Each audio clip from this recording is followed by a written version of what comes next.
एक चीज़ आपने महसूस किया होगा कि इन 11 सालों में एक के बाद एक जनता द्वारा नकारे जाने के बाद जो है वो डायनेस्टी के डिफीटेड अपोर्शन डिफीट के डॉक्यूमेंट का डिब्बा लेकर के घूमने लगे।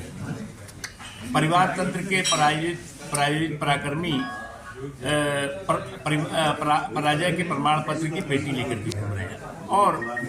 पूरे देश को ये बताने की कोशिश कर रहे हैं कि हम जो है वो जनता ने हमें नहीं हराया, बल्कि जो है वो हमें तो चुनाव आयोग ने हरा दिया है, हमें जो है वो चुनाव की मशीनरी ने हरा दिया है। तो इसका नतीजा ये हुआ कि ये जो है वो चुनाव के मैदान में जो है वो पराक्रम करने के बजाय जो है वो चुनाव मशीन के साथ, चुनाव की मशीनरी के साथ जो है पंगा लेने में लगे हुए हैं। और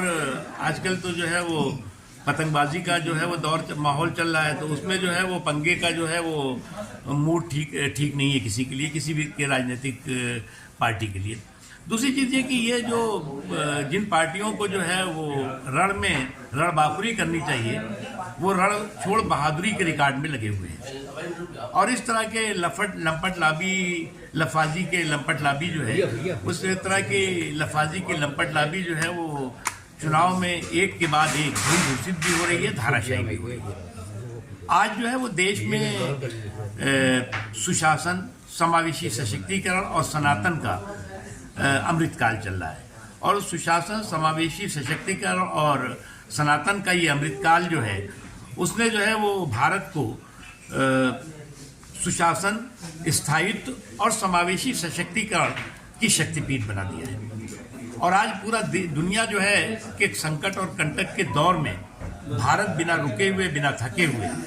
जो है वो जिस तरह से जो है वो उसकी सफलता का सफ़र आगे बढ़ रहा है, वो निश्चित तौर से जो सुशासन का, स्थायित्व का और सनातन का जो संकल्प है और उस संकल्प को सिद्धि में बदलने का जो उसकी जो सोच है नरेंद्र मोदी जी की, उसका नतीजा है कि आज जो है वो देश तमाम तरह के संकटों और कंटकों को पछाड़ करके मजबूती के साथ आगे बढ़ रहा है। बांग्लादेश की बात करें तो वहाँ पर अल्पसंख्यक हिंदुओं की लगातार हत्याएं हो रही। देखिए, बांग्लादेश को जिस तरह से कुछ कठमुल्लाओं ने वहाँ की पूरी व्यवस्था को जो है वो कैद कर लिया है, और जिस तरह से कठमुल्लाओं ने इस पूरी व्यवस्था को अपने कठमुल्लापन के कैद खाने में और कबाड़ खाने में कैद किया है, वो बांग्लादेश के हित में नहीं है। और आज जिस तरह से बांग्लादेश जो है वो जल्लादी और जिहादी जालिमों के जुर्म और जुल्म का जंगल बनता जा रहा है, उस जंगल का ज़मींदोज़ होना बांग्लादेश के भी हित में है और पूरी दुनिया के हित में है। क्योंकि जो कुछ जिस तरह से अल्पसंख्यकों के साथ खुलेआम कत्लेआम हो रहा है, जुल्म और जुर्म की पराकाष्ठा दिखाई पड़ रही है, वो कोई भी जो है वो देश उसे स्वीकार नहीं करता। अब बात करें बीएमसी चुनाव की, तो क्या कहेंगे बीएमसी चुनाव को लेकर? देखिए, एक बात आप देखिए कि इन अगर 11 सालों में देखें तो चाहे वो लोकसभा का चुनाव हो, चाहे विधानसभा का चुनाव हो, चाहे पंचायतों के चुनाव हो, चाहे लोकल बॉडीज़ के चुनाव हो, भारतीय जनता पार्टी के जो विजय की गिनती है, उसने जो है वो जो विरासत वाली पार्टियां हैं, जो विपक्ष है, उसका जो है वो गणित बिगाड़ दिया है। और इसीलिए जो है जब विजय की गिनती जो है वो दिन दूना रात चौगुना बढ़ती जा रही है, तो विरासत का गणित जो है वो गच्चा खाता जा रहा है, एक के बाद एक गच्चा खाता दिखाई पड़ रहा है। अच्छा, बात करें पश्चिम बंगाल की, तो अब जो है ममता बनर्जी के लिए क्या रहेगा? देखिए, मैं एक बात बताऊं आपको कि पश्चिम बंगाल में जो कुछ भी इस दौरान घट रहा है, एक कॉन्स्टिट्यूशनल जो पद है उस पर बैठे हुए व्यक्ति अगर क्रिमिनल करतूत में लगा हो, कॉन्स्टिट्यूशनल जो है वो पोस्ट पर बैठा हुआ व्यक्ति जो है वो क्रिमिनल पराक्रम में और क्रिमिनल जो है वो करतूतों में लगा हो, तो उससे एक बात समझा जा सकता है कि अभी तक पश्चिम बंगाल में इस सरकार के और इस सरकार की मुखिया के संरक्षण में अपराधी पनप रहे थे, फल फूल रहे थे, खुलेआम अपराध कर रहे थे। अब खुद सरकार की मुखिया खुद अपराधियों की सरगना बनती हुई दिखाई पड़ रही है।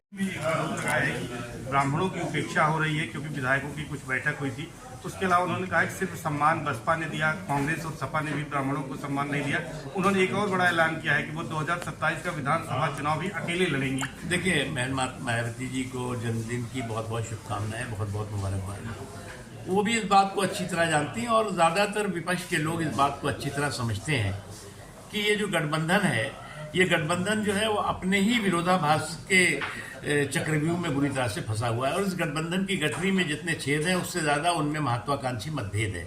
गठबंधन के छेद को रफू करने और मतभेद को रफू चक्कर करने में जो है वो चुनाव भी निपटते जा रहे हैं और गठबंधन भी निपटता जा रहा है। इस बात को मायावती जी भी समझ रही होंगी। तो अकेले लड़े या दुकेले लड़े, उनको एक बात तो अच्छी तरह से मालूम है, आज देश का मूड और माहौल